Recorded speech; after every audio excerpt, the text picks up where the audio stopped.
7,000 ಮಕ್ಕಳಿಗೆ 4 ತಾಲೂಕಿನ ವಿದ್ಯಾರ್ಥಿಗಳಿಗೆ ತಮ್ಮ ಕೋಟ್ಯಾಂತರ ರೂಪಾಯಿ ದಾನವನ್ನು ಮಾಡಿ ಒಂದು ಬಟ್ಟೆಯನ್ನು ಕೊಟ್ಟಿರುವಂಥ ದಾನಿಯನ್ನು ಸ್ಮರಿಸ್ಕೊಳ್ಬೇಕು. ಅವರು ವಿಶ್ವನಾಥ್ ಗದ್ದೆಮನೆ ಅಂತೇಳಿ. ವಿಶೇಷ ಅಂತ ಹೇಳಿದ್ರೆ ಅವರು ವಕೀಲರಾಗಿದ್ದು ಬೆಂಗಳೂರಿನಲ್ಲಿ ನೆಲೆಸಿದ್ದಾರೆ. ಈಗ ದೊಡ್ಡ ಉದ್ಯಮಿಗಳಾಗಿದ್ದಾರೆ. ಅವ್ರ ಗಂಡ ಹೆಂಡತಿಯ ಒಂದು ಸಮೃದ್ಧ ಮನಸ್ಸನ್ನು ಖುಷಿ ಪಡಬೇಕು. ಒಂದೊಂದು ಮಕ್ಕಳಿಗೆ ಒಂದು ಜೊತೆ ಯೂನಿಫಾರ್ಮ್ ಸಮವಸ್ತ್ರವನ್ನು ಮತ್ತು ಒಂದು ಜೊತೆ ಟ್ರ್ಯಾಕ್ ಶೂಟನ್ನು ಮತ್ತು ಉತ್ತಮ ದರ್ಜೆಯ ಒಂದು ಬ್ಯಾಗನ್ನು ಕೊಟ್ಟಿದ್ದಾರೆ.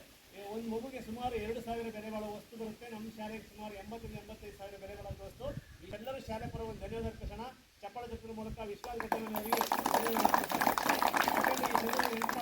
ಈ ದಿನ ರಾಷ್ಟ್ರೀಯ ಹಬ್ಬದಂದು ಎಲ್ಲ ಮಕ್ಕಳಿಗೂ ಸಮವಸ್ತ್ರ ಸರಿಯಾಗಿ ಹಾಕ್ಲಿಕ್ಕೆ ಆಗ್ತಿರ್ಲಿಲ್ಲ. ಕೆಲವು ಒಂದಿದ್ರೆ ಒಂದಿಲ್ಲ, ಒಂದು ವ್ಯತ್ಯಾಸ ಇರ್ತಿತ್ತು.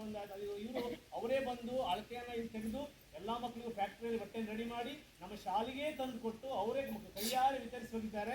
ಅವ್ರು ನಮ್ಮ ಸ್ಕೂಲಿಗೆ ಬಂದು ಇವತ್ತು ಸನ್ಮಾನ ಮಾಡಬೇಕು ಬನ್ನಿ ಅಂತ ಕರೆದಿದ್ದೆ, ಬಟ್ ಅನಿವಾರ್ಯ ಕಾರಣದಿಂದ ಬರೋಕ್ಕಾಗಿಲ್ಲ. ಮುಂದಿನ ದಿನಗಳಲ್ಲಿ ನಮ್ಗೆ ಯಾವುದೋ ಒಂದು ವಿಶೇಷ ಹಬ್ಬದಂದು ಅವ್ರನ್ನ ಕರೆಸಿಬಿಟ್ಟು ಅವ್ರಿಗೆ ಶಾಲೆ ಪರವಾಗಿ ಧನ್ಯವಾದ ಕೊಡೋಣ. ಇವತ್ತು ನಮಗೆಲ್ಲ ಖುಷಿಯಾಗಿದೆ. ಈ ಎಲ್ಲ ಮಕ್ಕಳ ಮುಖದಲ್ಲಿ ಒಂದು ಮಂದಹಾಸ ಮೂಡುವಂತಾಗಿದೆ. ಮತ್ತು ರಾಷ್ಟ್ರ ಧ್ವಜದ ಬಾವುಟದ ಮುಂದೆ ಅವ್ರ ಫ್ಲಾಗನ್ನು ಬ್ಯಾಡ್ಜನ್ನು ಹಾಕೊಂಡು ನಿಂತಿರುವಾಗ ನೋಡೋದು ತುಂಬ ಖುಷಿಯಾಗುತ್ತೆ. ಹಾಗಾಗಿ ನಮ್ಮ ಶಾಲೆ ಪರವಾಗಿ, STMC ಪರವಾಗಿ, ಸಮಸ್ತ ಗ್ರಾಮಸ್ಥರ ಪರವಾಗಿ, ನಮ್ಮ ಪರವಾಗಿ